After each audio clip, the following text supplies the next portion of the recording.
আসসালামু আলাইকুম। আজ আমি আপনাদের সাথে শেয়ার করব কলার সহ বি শেপ গলার ডিজাইন। এটা আপনাদের অনেক বেশি রিকোয়েস্ট ছিল। তো এখানে হচ্ছে আমি কামিজ কেটে নিয়েছি। নরমাল কামিজ আমরা যেভাবে কাটিং করি সেভাবেই কাটিং করে নিয়েছি, ঠিক আছে। এখানে পেছনের পার্ট এবং সামনের পার্ট নিয়ে নিয়েছি।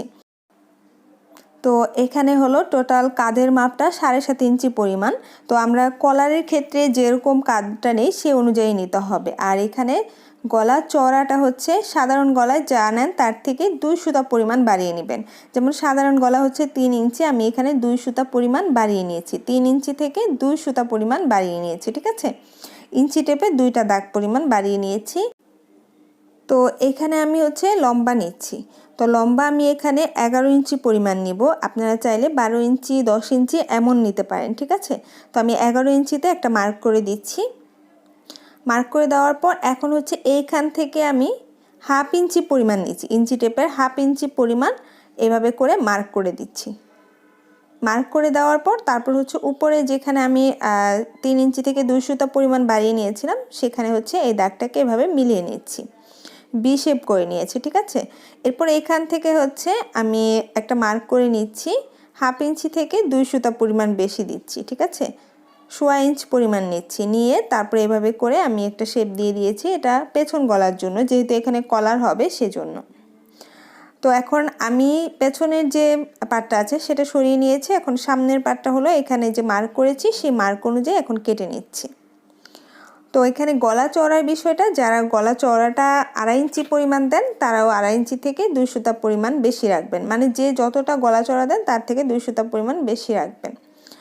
এরপর হলো এখন আমি এই যে প্রথমে পেছনের পাটটা বিছিয়ে নিয়েছি, তারপর উপরের সামনের পাটটা নিয়ে এখন হচ্ছে শোল্ডারটা জয়েন করে দিব, ঠিক আছে। এভাবে দুইটা সমান করে ধরে হচ্ছে শোল্ডারটা জয়েন করে দিচ্ছি। তো এখন এই যে দুইটা পার্ট ধরে এখন হচ্ছে আমি এখানে ভালো করে স্ট্রেচ করে নিচ্ছি। আপনারা চাইলে এখানে ডাবল সেলাই দিতে পারেন। তো এই পর্যায়ে আপনাদের কাছে একটা রিকোয়েস্ট থাকবে, যারা আমার চ্যানেলটি এখনও সাবস্ক্রাইব করেননি প্লিজ সাবস্ক্রাইব করে রাখবেন। পাশে থাকা ঘন্টা আইকনটা অল দিয়ে ক্লিক করে রাখবেন পরবর্তী ভিডিওর নোটিফিকেশন সবার আগে পাওয়ার জন্য। যারা অলরেডি সাবস্ক্রাইব করেছেন তাদেরকে অসংখ্য ধন্যবাদ।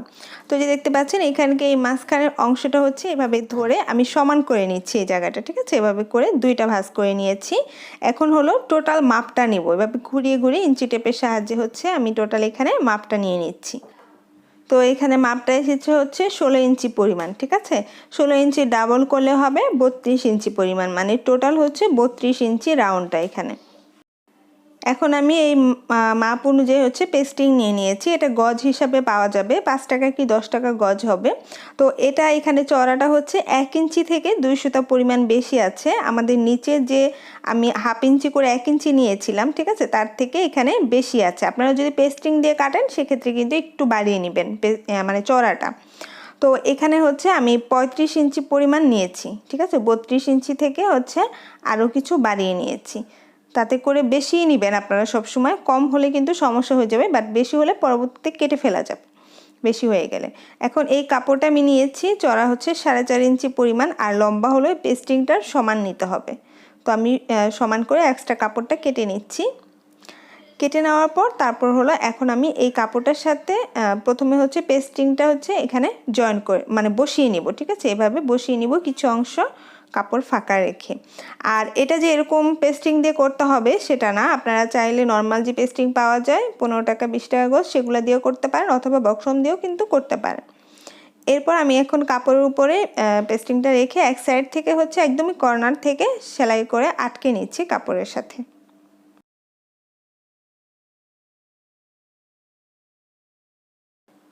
তো এক সাইড আটকে নিয়েছি। এরপর কাপড়টাকে এইভাবে ভাঁজ করে নিতে হবে।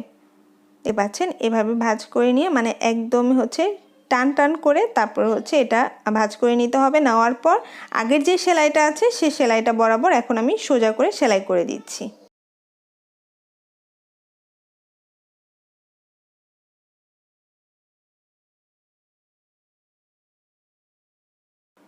সেলাই করার পর তারপর এখানে বাড়তি যে কাপড়গুলো আছে একদমই কাছে লাগিয়ে হচ্ছে সেলাই করে নিচ্ছি, বাট আগের যে সেলাইটা আছে তার থেকে কিছুটা ফাঁকা রেখে কিন্তু আমি কেটে নিচ্ছি।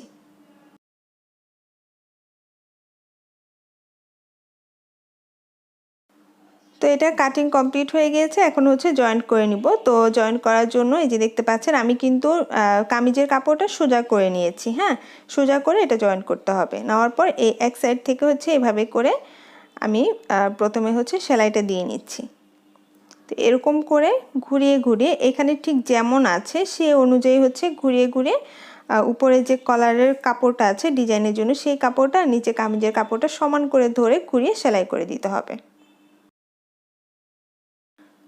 তো ভিডিওটি যদি আপনাদের কাছে এতটুকু ভালো লেগে থাকে তাহলে ভিডিওর নিচে যে লাইক বাটন আছে সেখানে কিন্তু একটি লাইক দিতে ভুলবেন না। আর আজকে এই ভিডিওটি ভালো লাগলে আপনারা কিন্তু আপনার ফ্রেন্ডদের মাঝে শেয়ার করতে পারেন, তাতে আপনার মাধ্যমে কিন্তু আরও কয়েকজন শিখতে পারবে, তাতে করে তাদের উপকার হবে এবং আপনি অনেক অনেক দোয়া পাবেন তাদের থেকে। তো এভাবে করে আমি হচ্ছে সেলাই করে নিচ্ছি। দেখতে পাচ্ছেন নিচের দিকেও কিন্তু আমি চলে এসেছি। আপনারা জাস্ট হচ্ছে আমার হাতের দিকে খেয়াল করবেন, তাহলে কিন্তু যারা সেলাই কাজে নতুন তারাও কিন্তু এটা শিখে নিতে পারবেন। তো এই যে আমি এইভাবে করে এখন কোণার দিকটা, ঠিক আছে, এখানে কোণার দিকটা একটু কেটে নিচ্ছি।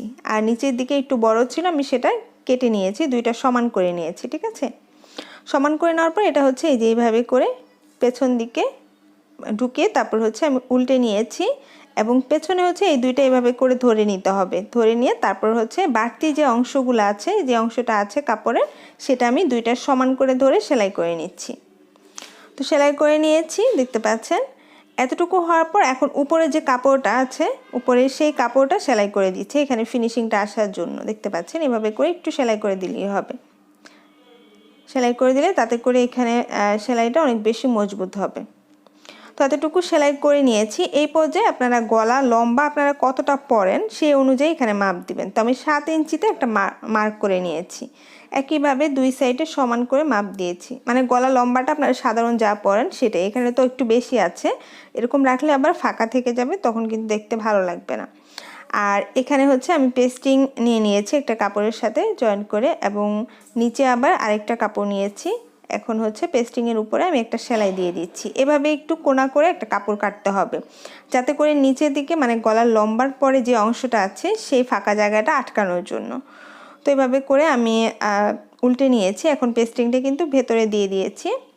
দেওয়ার পর তারপর হচ্ছে এরপর আবার সাইডগুলো আমি সেলাই করে নিব। এখন এই যে দেখতে পাচ্ছেন এখানে যে পেস্টিংটা দেখা যাচ্ছে সেই অনুযায়ী হচ্ছে আমি সেলাই করে নিচ্ছি। সেলাই করার পর এখন বাড়তি যে কাপড়গুলো আছে সেগুলো আমি কেটে নিচ্ছি।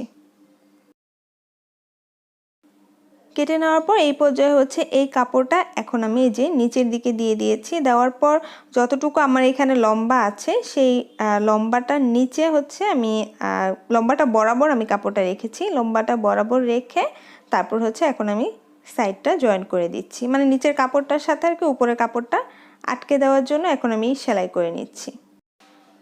তো এই যে এতটুকু মানে একটা সাইড আটকে নিয়েছি, এখন হচ্ছে আবার আমি এই সাইডটাও আটকে নিব। ঠিক আছে, এখন হচ্ছে এই সাইডটা ঠিক যেখান থেকে আমি হচ্ছে নিচে পট্টির কাপড়টা লাগিয়েছি সেখান থেকে আমি এখানে ভালো করে সেলাই করে দিচ্ছি।